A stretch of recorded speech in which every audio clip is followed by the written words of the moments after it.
নমস্কার, বর্ণালী রান্নাঘরে আজকের রেসিপি হলো ডালের বড়া রেজালা।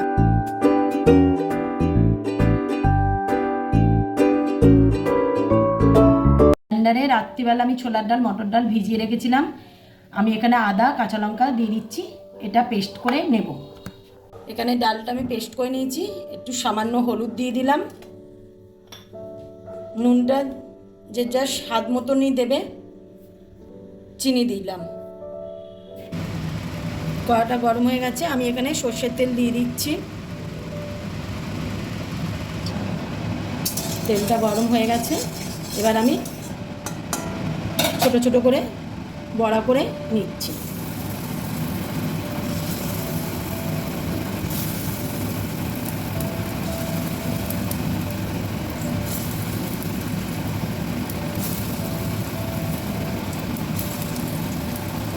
এক পিঠ হয়ে গেছে, আমি আর এক পিঠ ভেজে নেব।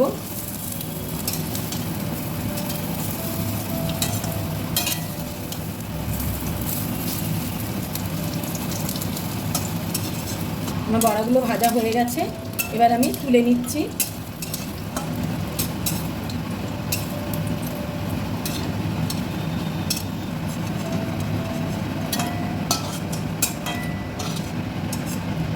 সব বড়াগুলো ভাজা হয়ে গেছে, আমি ওই তেলের মধ্যে শুকনো লঙ্কা আর তেজপাতা ফোড়ন দিচ্ছি, দিয়ে আমি গোটা গরম মশলা দিয়ে দিলাম। এখানে এলাচ, লবঙ্গ আর দালচিনি আছে।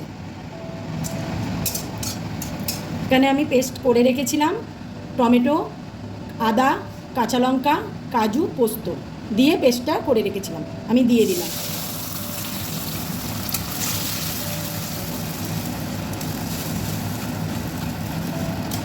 দিয়ে আমি ভালো করে কষে নেব। আমার কষানোটা হয়ে এসছে, তেলও ছেড়ে গেছে। আমি এখানে পরিমাণ মতো নুন দিচ্ছি, তোমরা তোমাদের স্বাদ মতো নুনটা দেবে।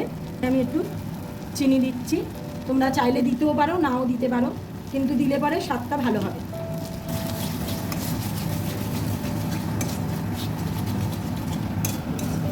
আমি আরেকটু ভালো করে কষে নেব। আমার কষানোটা হয়ে গেছে, এবার আমি জল দিয়ে দিচ্ছি। এখানে আমি 2 বাটি জল দেব। তোমরা তোমাদের প্রয়োজন মতন জল দেবে, কেননা বড়া তো, বড়ার মধ্যে ঝোলটা টেনে নেবে, তাহলে কি হয় গ্রেভি থাকবে না একদম, তাহলে সেই বুঝে একটু জলটা দিয়ে দেবে। এখানে আমি কিছুটা মটরশুঁটি দিয়ে দিচ্ছি।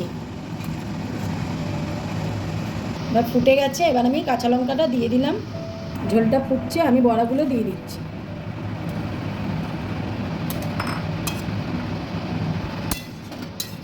আমি 5 মিনিটের জন্যে আমি চাপা দিয়ে দিলাম। আমার তরকারিটা হয়ে গেছে, এবার আমি তুলে নেব।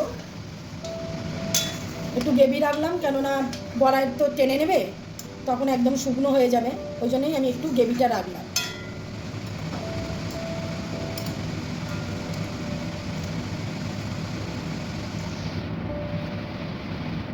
রেডি হয়ে গেল রেসিপিটা ভালো লাগলে লাইক করবেন, শেয়ার করবেন, সাবস্ক্রাইব করবেন, বেল আইকনটা ক্লিক করবেন। রেসিপিটা ভালো লাগলে অবশ্যই কমেন্ট করে জানাবেন। ভালো থাকুন, সুস্থ থাকুন, ধন্যবাদ।